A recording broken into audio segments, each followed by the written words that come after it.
Hello, everyone. Welcome back. Today we're looking at the Rebel Assault Frigate. Now, originally when this was designed, it was a dreadnought. Um, I'm getting the information on this one from the Heir to the Republic source book, which is the Thrawn trilogy source book. Um, so what we have written here is the New Republic assault frigates, fully uh, capable combat starships, are highly modified Imperial dreadnoughts to economize fuel consumption and increase engine capacity. Tech stripped away huge portions of the superstructure. Then they added two solar dorsal fins to increase ship maneuverability. To further accommodate the needs of the Republic and the Alliance before it, much of the vessel is retooled to replace human workstations with computer and droid controlled stations. When the process is complete, the crew needs are reduced from 16,000 for the Imperial ship to 5,000 crew when in the hands of the New Republic.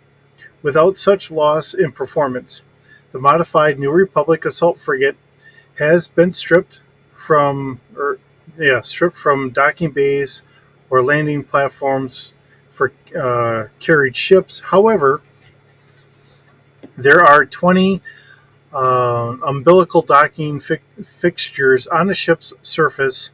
A few of these docks can accommodate standard transports, but the majority are designed for light freighters or starfighters.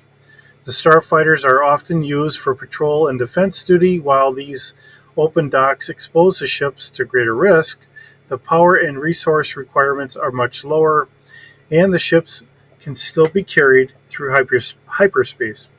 Today, assault frigates patrol the borderland regions of the New Republic's first line of defense against Imperial forays into Republic space.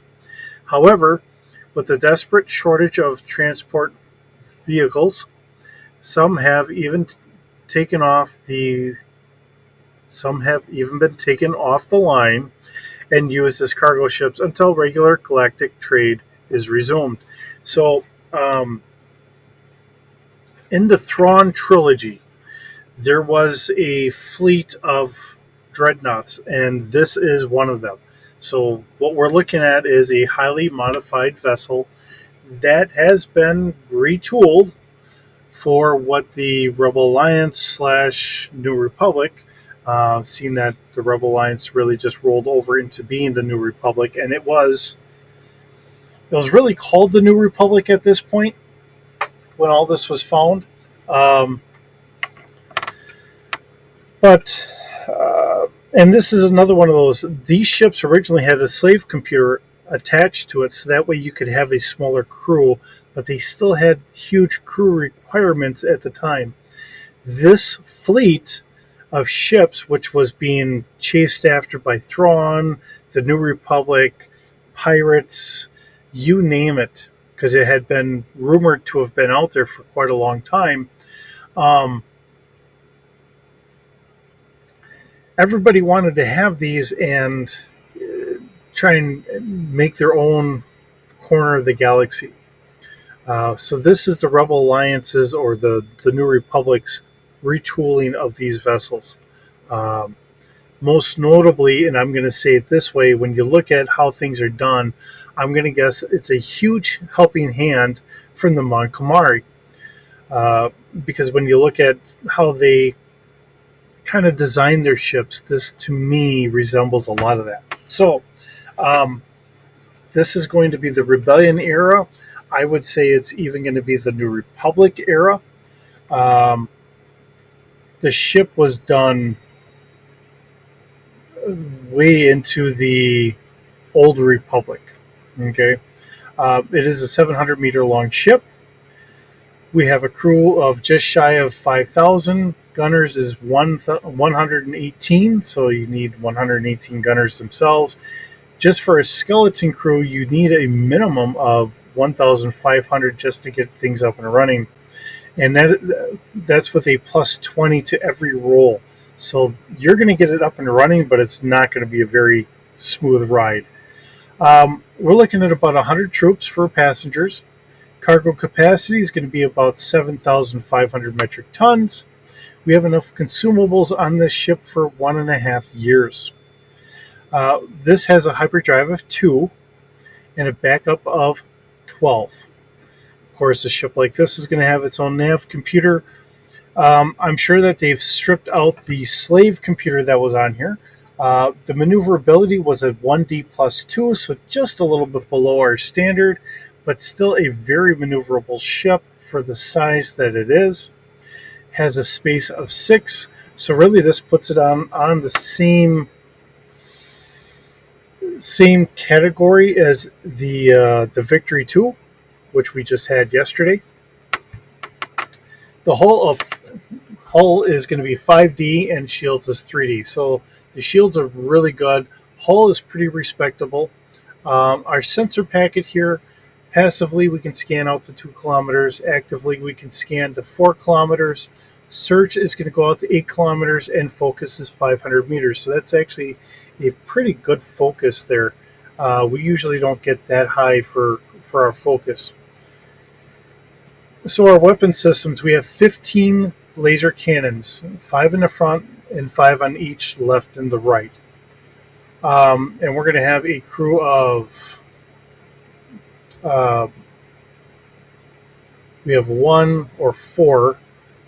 I'm thinking that it's going to be 4 for each in the front and then 8 for the left and right or so. I'm thinking that's how it's kind of reading.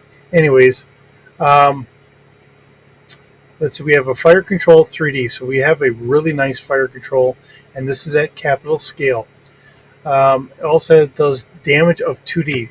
So these are kind of underpowered, but these are old ships. So keep that in mind. Like I said, this fleet was lost well in the Old Republic. We have 20 quad laser cannons. So again, this is going to be capital scale. 8 in the front, 6 on the left and on the right. We also have fire control of 2D and damage of 4D. Really, I'm kind of thinking that our laser cannons are really going to be more of our anti-starfighter, which is why we have a fire control of 3D. And when we're talking about going from capital down to starfighter, that takes our 2D damage up to a 4D damage. So then we look at our quad laser cannons. These might be for light anti-ship. There again, it might also work for anti-fighter screening, which you're going to lose your 2D, so it's going to be essentially a 0 fire control, but that takes your damage up to a 60 with our range scale or our size scaling here. And then we have 15 turbo laser batteries, 5 in the front, 5 in the left, 5 on the right side. And then we're looking at a fire rate of 1-3. So 1 round every 3, or 1 shot every 3 rounds. So it's got to kind of build up on there, being an older system. Has a fire control of 1D, and it has a damage of 70. So these are our big cannons. So I'm going to guess what you're probably going to do is maybe the first round you're going to have 2 shots, the second round 2 shots, the third round 1 shot, and then you could just go back to your 2, then your 2, then your 1. So you have something firing every round. Not a lot, but something firing every round.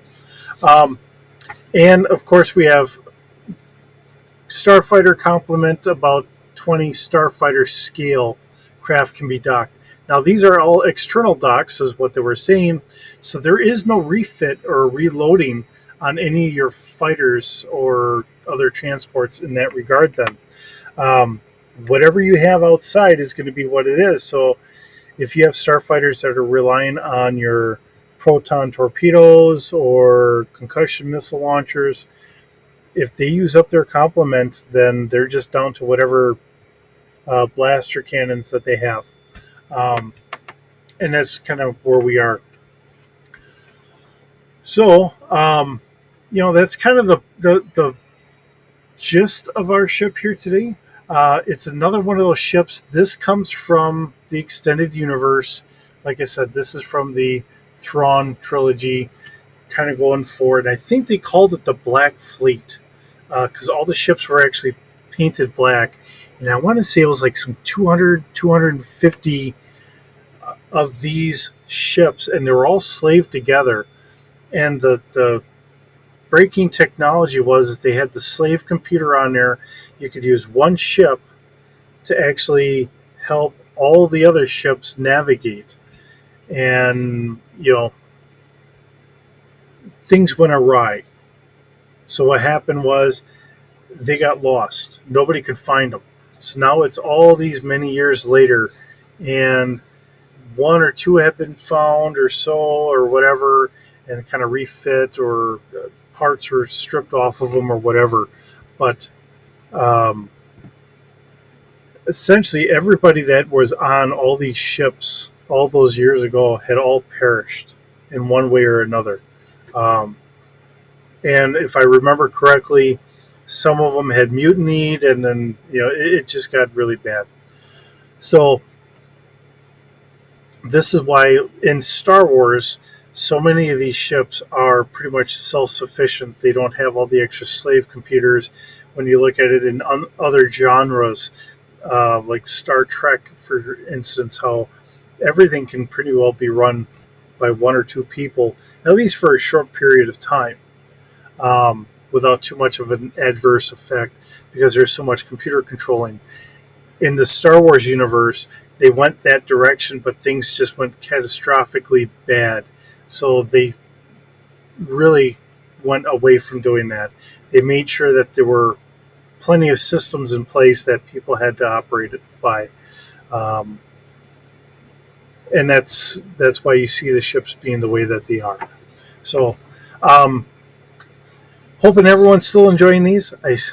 It's a lot of fun bringing these wonderful ships to light, so everyone gets to see them. Hope you're enjoying them. We'll see you in the next video.